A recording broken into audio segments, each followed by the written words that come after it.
How to enable pointer location on Android. Hey everyone, welcome back to the channel. In today's video, I'm going to show you how to enable pointer location on your Android phone. It's a hidden developer feature that lets you see exactly where you are touching on the screen in real time. So now without further ado, let's get started.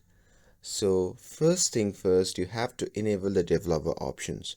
So if you haven't enabled it, here is how you can do it. Open the settings app on your phone, and here inside the settings app simply tap on the about phone option, and here in this section simply look for the build number. Here in my phone you can also see the MIUI version, which is the build number.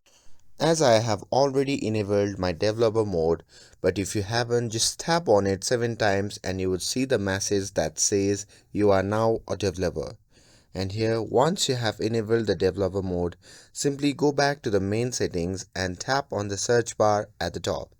Now here, simply type developer options, and once you search for it, at the result you can see that option. So simply tap on that.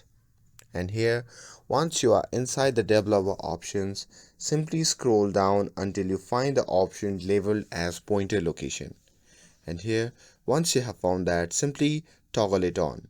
And as soon as you turn it on, you will see a crosshair and a touch tracking lines on the screen.